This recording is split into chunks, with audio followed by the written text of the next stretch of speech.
The revolving door sighed shut behind him, swallowing the faint din of Manhattan's late afternoon buzz. Yusuf al-Mansouri stepped onto the cool marble floor of Le Fleur d'Or, the kind of restaurant where success was expected to wear a tailored suit and speak without an accent. Yusuf wore neither. He stood still for a breath. His dark wool coat, though finely made, lacked the logos and flair of Manhattan's elite.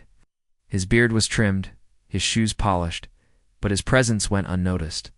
A hostess glanced at him, then quickly looked away, focusing her smile on a laughing couple behind him. Yusuf stepped aside, allowing them to pass, his expression unreadable. He waited. No one came. He moved forward, slowly, toward the podium where the reservation book lay open like a barrier. The young woman there adjusted her pearl earrings, scanning.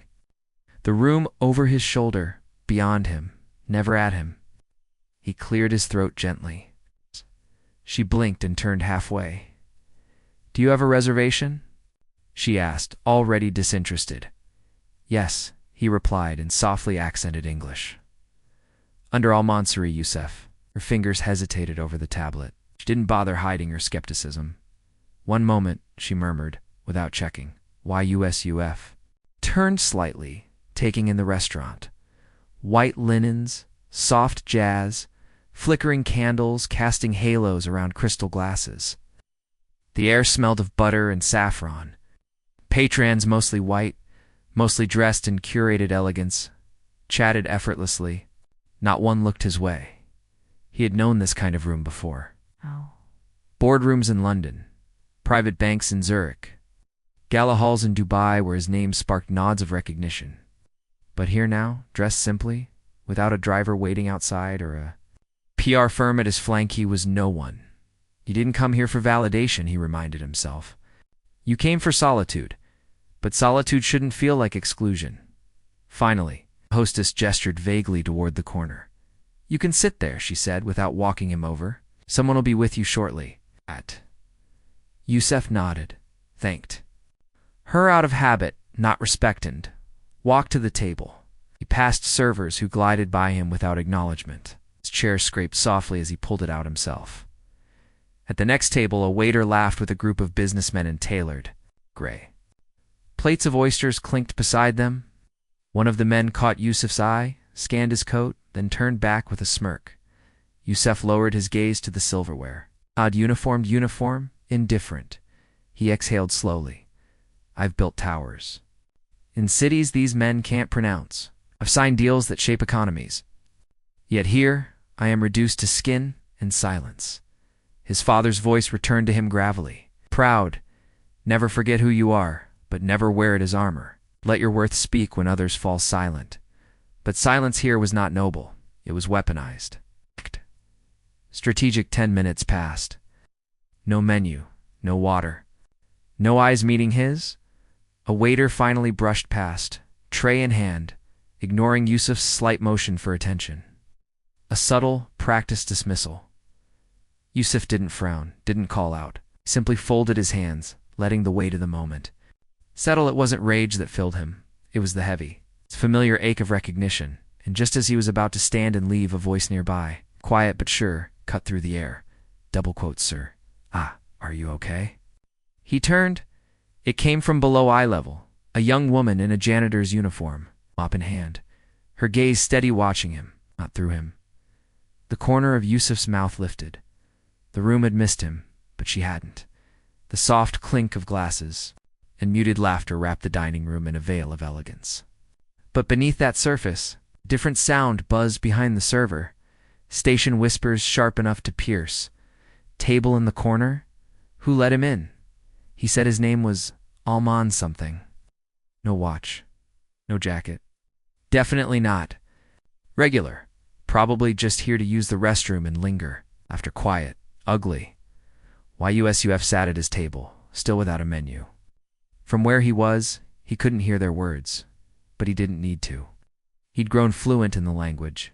Of glances, saw the way servers walked faster near him, without looking. How the hostess leaned in to whisper when he was mentioned, eyes flicking sideways. Racism here was no fist to the face. It was precision Q-refined, whispered. Institutional. He shifted in his chair calmly. A waiter finally approached Hung. Tall, his apron pristine, his smile professional but hollow. Good evening, the waiter said, tone clipped. Can I help you with something? Yusuf replied, his voice measured. I'd like to see a menu if that's possible. There was a beat too long before the waiter responded. Of course. He turned with exaggerated grace and disappeared behind the bar. Yusuf glanced across the room. Two men in tailored suits entered, laughing about a golf game. They didn't approach the host stand. Instead, they were greeted with handshakes, escorted immediately to a table near the window. The hostess practically glowed as she seated them. Water arrived for them within seconds. Back at Yusuf's table, a droplet of condensation slid down the side of the empty glass he had placed for himself. The waiter returned with a menu. Here, he said, setting it down almost carelessly. We're a bit short-staffed tonight, so bear with us. The words weren't overtly rude, but the undertone, the suggestion that Yusuf was a burden, rang clear. Yusuf gave a small nod. Of course. As the waiter turned to leave, he muttered, thinking he was out of earshot, never seen someone. Order a 3-course meal with that coat. Yusuf looked down at the dark wool sleeve. Simple, clean, quiet, just like the man wearing it. He did not react. Not yet. Instead, he turned his attention to the newly seated businessmen across the room. Their wine glasses were already full. A waiter stood at attention, describing the evening specials with flair. They laughed easily, the room folding itself. Around them, with warm deference, Yusuf watched silently, eyes steady. He was not angry. He was calculating in his world.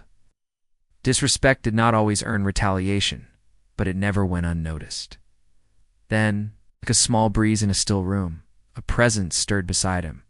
The cleaning girl again. She glanced around, cautious.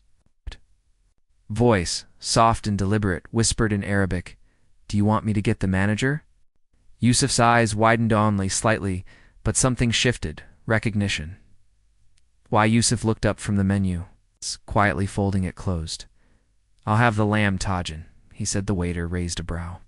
Sure, he replied, dragging the word out as if Yusuf had made a strange or inconvenient choice. Anything else? A glass of still water? The waiter jotted something down, not really looking at him. All right. One lamb, Jung coming up, he said, deliberately mispronouncing the dish with a smirk. Then, under his breath, but not quite quiet enough, he added, Sounds about right. He walked away.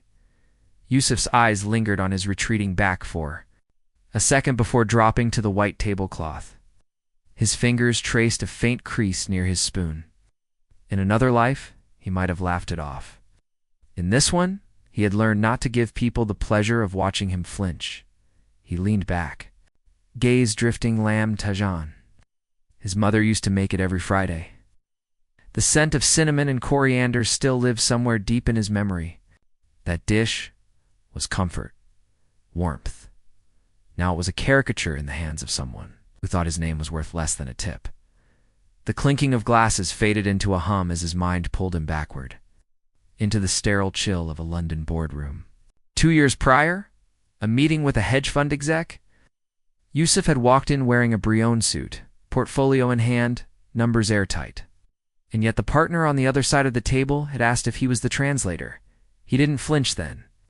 Either later in Zurich, a banker had praised his surprisingly Western business ethic, as if his discipline were a borrowed suit, not something sewn into him since childhood, and even in Dubai. At a foreign investors summit, he'd been told by an American CEO that his English was excellent without ever having asked where. Yusuf was born or educated. He had money, power, a portfolio that could buy the building they were sitting in. And yet, here he was, ordering lamb tajin in a room where people looked at him like a lost tourist with an unfamiliar scent. He didn't need their validation. But tonight, it hurt. Not because they didn't know who he was, but because they didn't care to them. He was just a quiet Arab in the corner, a man in a plain coat, a forgotten seat in a shining room. At the far end of the restaurant, Laughter rose, the white. Businessmen now had appetizers. One of them spilled wine, and the staff rushed with napkins, solicitous and smiling. Yusuf's water hadn't arrived. He watched and waited.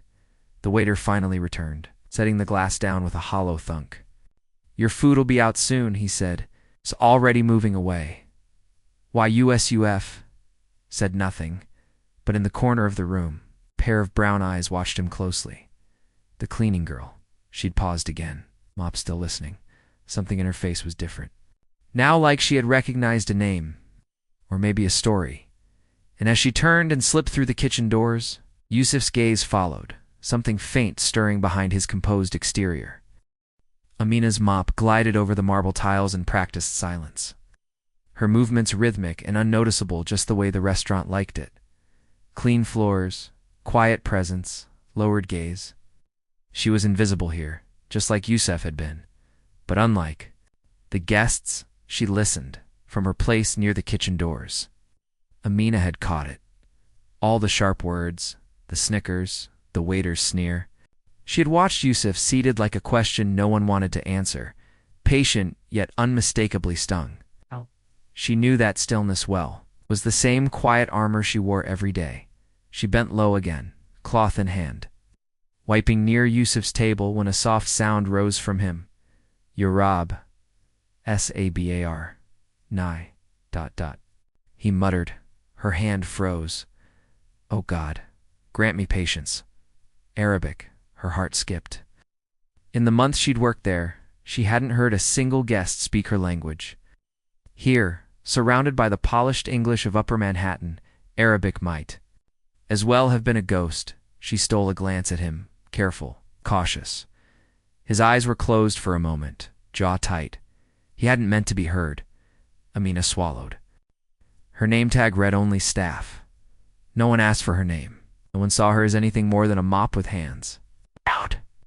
This man with the tired eyes and stillness like stone had unknowingly spoken to her soul. She hesitated then, slowly. Daringly, she straightened, cloth in hand, and stepped closer to his table. "Hal Anta be care," said Ed. She asked gently, "Are you okay, sir?" Yusuf looked up. It was the first time anyone had looked at him with concern that day. For a moment, his expression didn't shift, but his eyes did.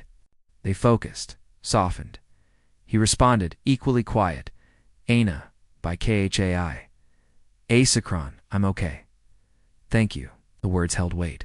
She nodded, offering the smallest of smiles, one that acknowledged both the indignity and the dignity of what had passed. Then, as quickly as she had come, Amina turned and walked toward the back hallway, but Yusuf's gaze lingered. For the first time that evening, someone had seen him, not the wealth, not the skin, not the coat, just him. And as he watched the kitchen doors swing shut behind her, the tension in his shoulders loosened. The kitchen doors swung once, then stilled. But Amina didn't disappear this time. Moments later, she returned not with her mop, but with a folded napkin in one hand and a courage she hadn't used in months. She approached Yusuf's table again, this time slower, more deliberate. The conversations in the restaurant dimmed slightly, as though the air itself had leaned in. "Soyed Yusuf," she said softly. "I recognized you." His eyes met hers, startled but calm. "You did?" Amina nodded. From a documentary ... on Al Arabiya. "You were speaking about your fund that supports tech startups in North Africa." He blinked, then let out a small breath of surprised laughter. "That was years ago. I was in my second year of economics," she said, her voice steadying. "In Rebbe." The air shifted. All around them, servers paused. Plates stopped. Mid-air, patrons glanced sideways, trying to decipher this sudden connection that had nothing to do with them and everything to do with what they had ignored. "I came here to study," Amina continued, quieter now. "But things ... changed. I couldn't afford the last semester. So now I clean floors and listen to people speak as if I can't hear."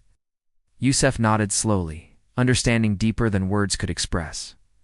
"You spoke Arabic," she said, "and I remembered who I was, not just what I do." The words settled like sunlight on water around them. Forks clicked back onto plates. A hush stretched across the room. Mina's voice had been soft, but in a room that had treated her as air, its clarity struck like thunder. One of the waiters stood rigid by the service station, eyes narrowing. YUSUF saw it, all the tension, the confusion.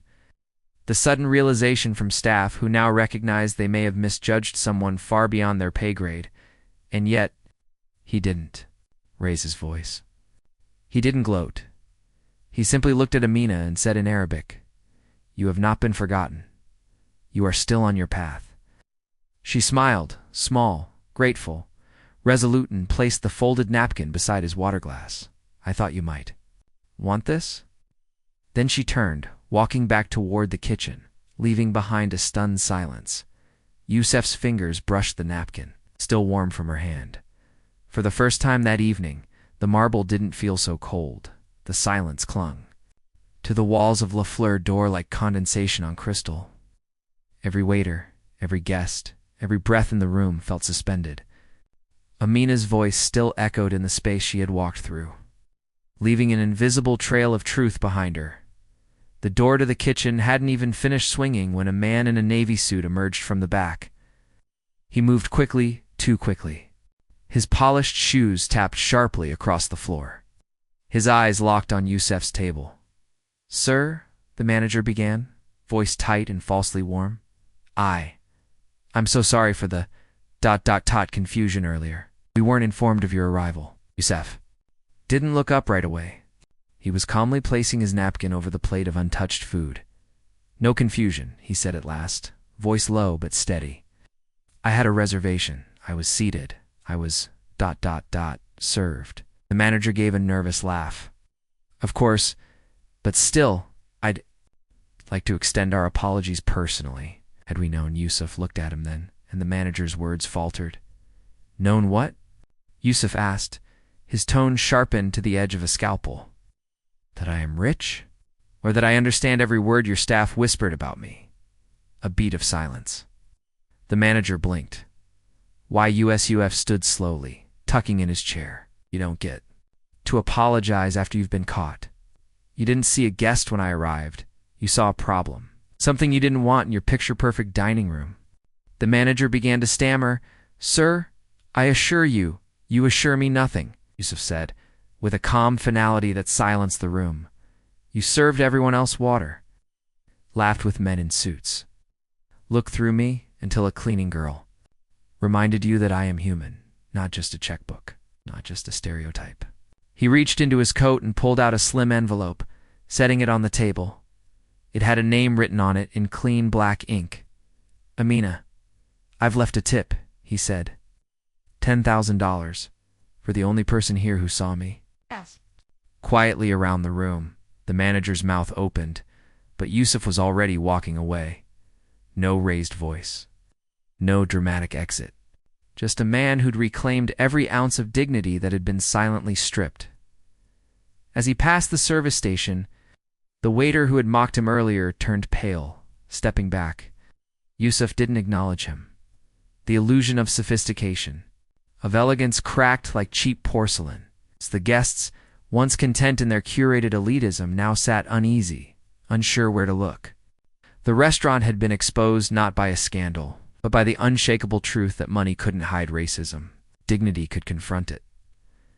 YUSUF reached the door, paused, then looked back just once, not at the staff, at the hallway where Amina had disappeared. Then he left. The video was only 39 seconds long. No captions, no dramatic music. Just ambient clatter and hushed tones from Lafleur's door, captured discreetly by a patron with a phone held low. It showed a man in a modest coat speaking quietly to a cleaning girl. The moment Amina asked, "Are you okay, sir?" It's in Arabic. 1,000 things changed, not just in the room, but in the people watching days later. The clip hit the internet like a lit match to dry grass. In hours, it was everywhere. TikTok, Instagram, news blogs, late-night commentary. The hashtags trended: hashtag Arab millionaire, hashtag cleaning girl courage, hashtag dignity and silence. Journalists dug deeper. The man in the video was identified as Yusuf Al-Mansur-Reclusive, CEO of a multi-billion-dollar holding group with investments spanning from Singapore to Sao Paulo, a known philanthropist in the Middle East, fluent in 5 languages, unknown to most of America. The woman, Amina Benyamina, wasn't so easy to track until Yusuf's foundation released a statement 3 days later. We do not comment on viral speculation, but we do acknowledge courage. Amina Benyamina, a Moroccan-born student working as cleaning staff at a Manhattan restaurant, saw what many chose to ignore. She reminded a room of professionals what dignity looks like. As such, we are honored to offer her a full academic scholarship through the Al-Mansuri Foundation's Empower initiative. She spoke. The world listened. News anchors discussed systemic racism in service industries. Think pieces unpacked classism, accents, and invisibility in luxury spaces. The restaurant issued an apology, but it sounded more like damage control than remorse. Yusuf never responded to interview requests. By the time the noise peaked, he was already gone. His flight left JFK without fanfare. No paparazzi, no press conference. Just a quiet exit, the same way he had entered the restaurant, seen by few, was judged by many, remembered by all. Amina, now flooded with media requests, chose silence. Released one video, just her in a dorm room, smiling humbly. I said what I felt. He didn't deserve silence. None of us do. And just like that, the story grew into something bigger than a meal ignored or a tip left behind. It became a mirror. Narration filled the spaces the headlines didn't. How silence can feel like suffocation. How racism doesn't always scream, it often whispers. How allyship doesn't always come from a podium, but sometimes from a mop. Glance, a single word spoken in a mother tongue. Yusuf didn't want attention. He wanted change. And in giving Amina her voice back, he passed forward something the world tried to take from him many times: the right to be seen, heard, and believed.